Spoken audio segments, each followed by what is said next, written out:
It's over. The Swiss National Bank just pulled the trigger, without warning, without consultation, without regard for the consequences. At 3:47 a.m. Zurich time, they made a decision that shattered 40 years of monetary cooperation, a decision that broke the back of the global financial system, a decision that proves the game was always rigged and now they don't care who knows it. Ladies and gentlemen, Asian guy here. What happened in that windowless conference room in Basel this morning will be remembered as the moment the old order died. The Swiss National Bank, the most conservative, most predictable, most boring central bank on earth, just declared financial war on the rest of the world. And they did it with a single sentence in a press release that most people will never read. The decision sounds technical, mundane. The Swiss National Bank announced the immediate termination of all bilateral swap agreements with foreign central banks. They're cutting the liquidity lines. They're severing the financial arteries that have kept the global banking system alive since 2008. They're pulling the plug on the life support machine that has been keeping zombie banks breathing for 15 years. But this isn't just about liquidity swaps. This is about trust. This is about the fundamental promise that central banks will coordinate during crises to prevent systemic collapse. That promise just died. The Swiss looked at their swap partners, looked at the trillions of dollars in liabilities flowing through their system and said, "We're done. We're not subsidizing your failures anymore. We're not backstopping your banks anymore. You're on your own." The timing is devastating. This decision comes exactly as the institutional exodus we've been tracking reaches critical mass. $6 trillion has already fled the traditional banking system. Alternative clearing networks are overwhelmed with demand. Physical asset markets are experiencing unprecedented stress. And now the Swiss just cut the emergency funding lines that were keeping the whole structure from collapsing. The Swiss knew exactly what they were doing. Their decision wasn't impulsive, it wasn't emotional, it was calculated. They looked at the intelligence we've been analyzing, the same intelligence that triggered the $6 trillion exodus, and they realized something terrifying. The system is going to collapse anyway. The question isn't whether it collapses. The question is, who survives the collapse? And the Swiss just ensured they'll be among the survivors. Internal documents from the Swiss National Bank, leaked through regulatory filings, reveal the true reasoning behind their decision. They conducted stress tests on scenarios involving mass institutional withdrawals from the global banking system. The results were catastrophic. Every model showed complete systemic failure within months. The swap agreements weren't going to save the system. They were only going to drain Swiss resources trying to bail out the unsalvageable. The leaked documents contain specific calculations that explain the Swiss panic. Their models projected that continued swap line obligations would expose Switzerland to $2.4 trillion in potential liabilities if the European banking system collapsed. That's more than double Switzerland's entire GDP. The Swiss realized they were being asked to guarantee debt levels that would bankrupt their entire nation if triggered simultaneously. But the most damning revelation in the leaked documents involves coordination with other central banks. The Swiss discovered that their supposed partners had been systematically understating their exposure levels in official reports. German banks reported $400 billion in dollar funding needs while actually requiring $800 billion. French institutions claimed $300 billion in swap line dependency, while documents showed $600 billion in actual exposure. Italian banks' real funding gap was triple their disclosed requirements. The deception went deeper. The Swiss found evidence that major European institutions had been using Swiss swap facilities to obscure their true financial condition from domestic regulators. Money borrowed through Swiss lines was being relabeled as commercial funding in regulatory reports, hiding the extent of central bank dependency. The European banking system wasn't just unstable, it was fraudulently misrepresenting its stability to avoid regulatory intervention. This discovery triggered an emergency review of all Swiss international commitments. Intelligence analysts within the Swiss National Bank found similar patterns of deception across multiple jurisdictions. American regional banks had been using Swiss franc swaps to mask dollar funding shortages. Japanese institutions had been utilizing Swiss facilities to hide yen liquidity problems. The web of misrepresentation extended far beyond Europe. The Swiss also discovered that their swap partners had been actively working against Swiss interests in other forms, while publicly requesting continued Swiss support. These same institutions had been lobbying for international regulations that would specifically target Swiss banking secrecy and tax advantages.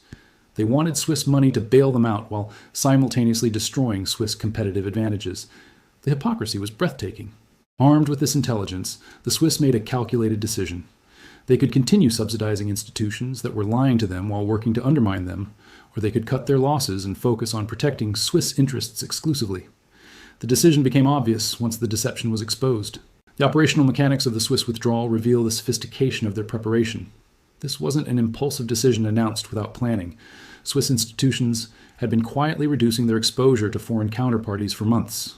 Swiss banks had been requiring increased collateral from international borrowers. Swiss financial infrastructure had been systematically isolated from foreign dependencies. The Swiss even prepared alternative arrangements for legitimate international business. New bilateral agreements were negotiated with financially sound partners in Asia and the Middle East. Private settlement networks were established to maintain trade finance capabilities without central bank involvement. Direct commodity financing mechanisms were created to bypass traditional banking channels entirely. Most importantly, the Swiss coordinated their withdrawal with other institutions that shared their assessment of systemic risk. Sources within the Bank for International Settlements confirmed that the Swiss decision was preceded by private communications with central banks in Singapore, Norway, and several other financially conservative jurisdictions. The Swiss weren't acting alone. They were leading a coordinated retreat by the responsible actors from a system dominated by reckless participants. So they cut the lines. They severed the connections. They isolated themselves from the contagion that they know is coming. It's financial triage. They decided that trying to save everyone would result in everyone dying. Better to save themselves and let the others collapse than to go down with the ship trying to keep it afloat. The immediate reaction was panic. Currency markets seized up as traders realized the implications. The euro crashed as European banks lost access to Swiss franc funding. The dollar spiked as institutions scrambled for the only remaining reserve currency with functioning swap lines. But these are just the surface effects. The real damage is happening in the plumbing of the global financial system. European banks are facing immediate liquidity crises. They used Swiss funding lines to manage their dollar exposure, their commodity financing, their cross-border settlement obligations. Those lines just disappeared. Overnight, hundreds of billions in banking operations lost their funding source. Banks that were functioning normally yesterday are facing potential insolvency today. The Federal Reserve tried to contain the damage. Emergency swap line extensions were offered to European central banks to replace the Swiss funding. But there's a problem. The Fed's balance sheet is already stretched to the breaking point from previous interventions. They don't have the capacity to replace Swiss funding without triggering their own crisis. They're trying to bail out a sinking ship with a bucket that has holes in the bottom. The Bank of England activated emergency protocols to provide sterling liquidity to UK banks affected by the Swiss decision. But sterling isn't dollars. Sterling isn't euros. The currency mismatches created by the Swiss withdrawal can't be solved by printing more pounds. The Bank of England is trying to solve a structural problem with a monetary solution that doesn't address the underlying issue. The European Central Bank convened emergency sessions to coordinate a response, but coordination requires cooperation, and cooperation requires trust. The Swiss just demonstrated that trust is dead. If the most reliable, most conservative central bank in the world can unilaterally terminate critical agreements without warning, what does that say about the reliability of any central bank promise? The breakdown is spreading beyond Europe. The Bank of Japan discovered that their dollar funding operations relied heavily on Swiss intermediation.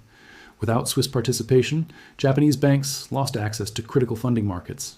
The Reserve Bank of Australia found that their commodity financing structures depended on Swiss backing.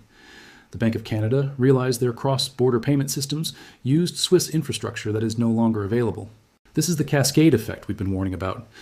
The Swiss decision wasn't just about Swiss policy, it was about revealing the hidden dependencies that connected the entire global system. Every central bank thought they understood their exposure. Every financial institution thought they knew their risks. The Swiss just proved they were all wrong. But the Swiss decision reveals something even more significant than hidden dependencies. It reveals that central bank coordination, the foundation of global financial stability since Bretton Woods, is breaking down. Not gradually, not predictably, suddenly and completely. The Swiss just sent a message to every other central bank. We're not playing by the old rules anymore. The message is being received.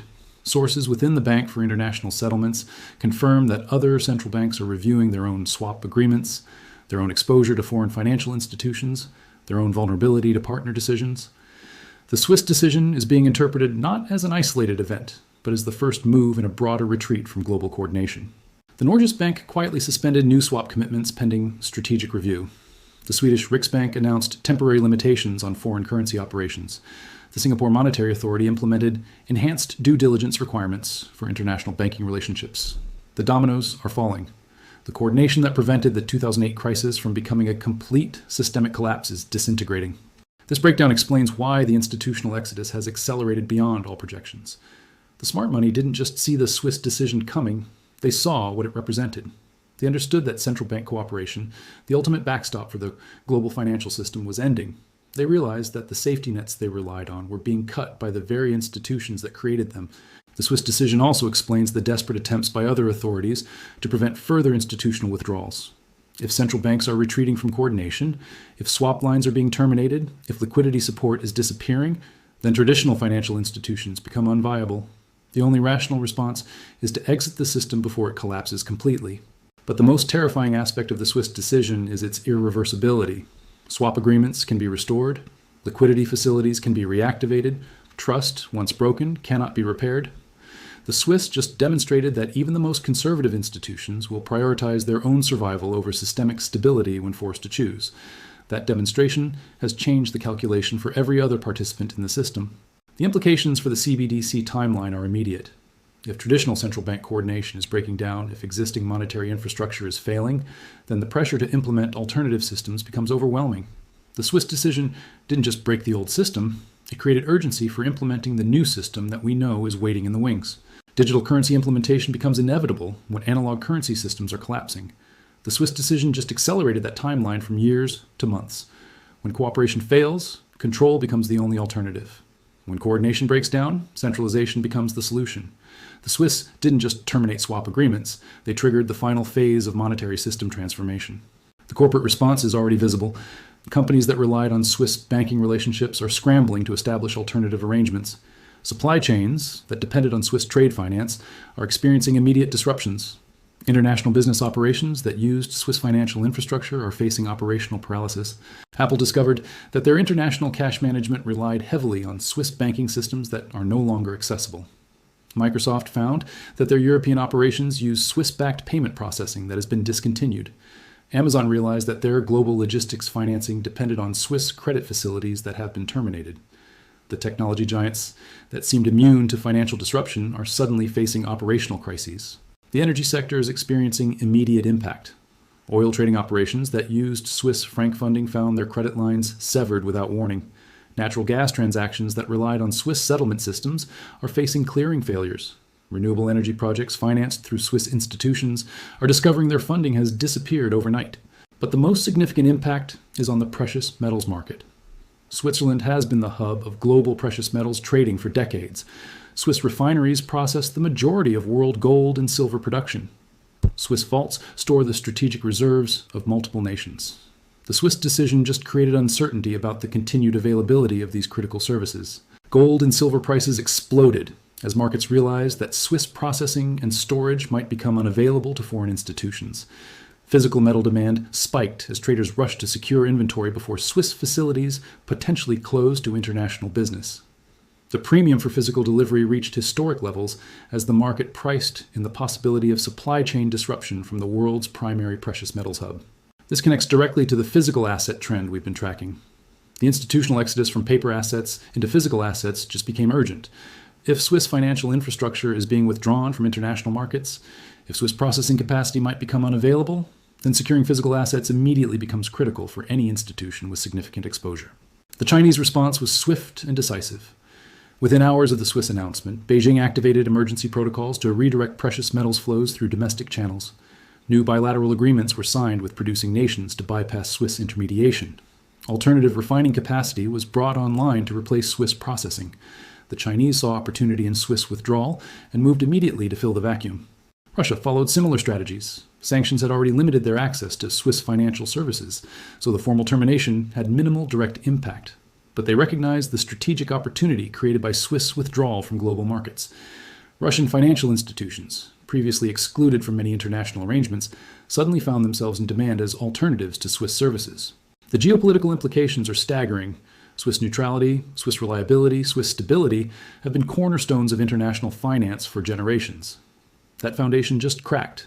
If the Swiss are withdrawing from global coordination, if Swiss institutions are prioritizing domestic over international obligations, then the entire architecture of neutral international finance is collapsing. This collapse is accelerating the multipolar transition that governments have been trying to manage gradually. When Swiss institutions withdraw from international markets, those markets don't disappear. They relocate, they restructure. They find new homes in jurisdictions that are willing to provide the services that Switzerland is abandoning. The Federal Reserve is facing an impossible choice.